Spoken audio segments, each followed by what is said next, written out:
mutane da yawa a arewacin Najeriya su ne wa Umara Zulum kallon gwamna mai tausayi da jin kan al'umma, amma idan ka bibiya a ƙasa shi ma zaka ga katan azzalimi ne kuma mara tausayin al'umma.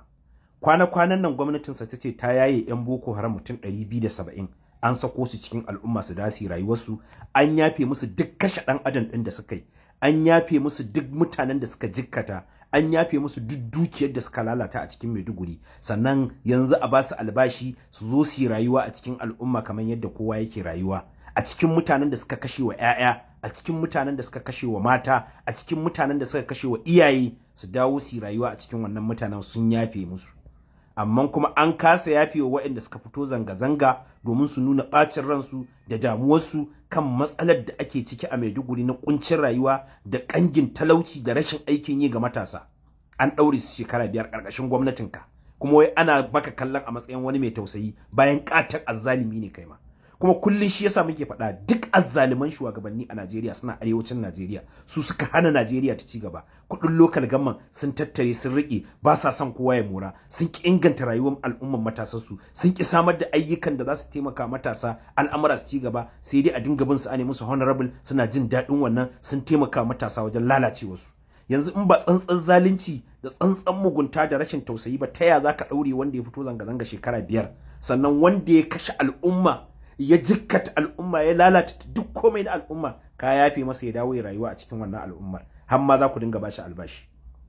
Wannan fa shine halin da muke ciki. Haka yanzu a Katsina a cikin wannan satin duk kwarɗai ba da sanarwa cewa zai zauna ya sulhu da 'yan bindiga, ya yafe musu duk ta'addancin da suka yi, su dawo su zo su zauna a mutum. Ya za a zauna lafiya a ƙasar nan? Ya za a samu tsaro? Allah ne fa ya saukar da hukunci cewa wanda ya kashe a kashe shi.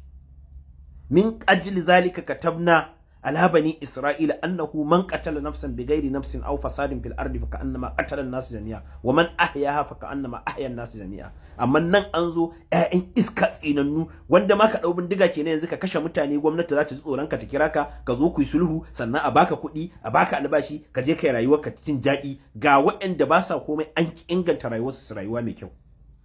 So idan shugabannin arewa ba za su tsaya akan wannan abubuwan ba, haka za mu yi ta fama da wannan masifar da fitinar a arewacin Najeriya. Kuma wallahi tallahi su ba abin da yake gaban su sai mulki, sai yadda za a yi su tara dukiya da 'ya'yansu su ji daɗi, a lahira dai su sun gwammace su ji daɗin duniya, lahira su shiga jahannama ta fi musu daɗi. Allah ya isa tsakaninmu da azzaliman shugabannin arewa waɗanda suka cutar da yankinsu, suka cutar da al'ummarsu, suka sayar da al'ummarsu domin mulki, kuma mulkin da ba zai dawwama ba, ko kana so ko ka baka so sai ka zama tsohon gwamna, sai ka zama tsohon sanata, sai ka zama tsohon dan majalisa. Allah ka azurta mu da shugabanni na gari, ka gyara mana al'amuran mu, sannan muna kira ga gwamnatin Maiduguri ta saki matasan nan. In dai har za a iya sakin 'yan Boko Haram, to a saki wayannan matasan, babu wani basis da za a ci gaba da rike su, babu wani basis da a ci gaba daure su. Zalunci ne wannan da mugunta. Allah ya kyauta. Allah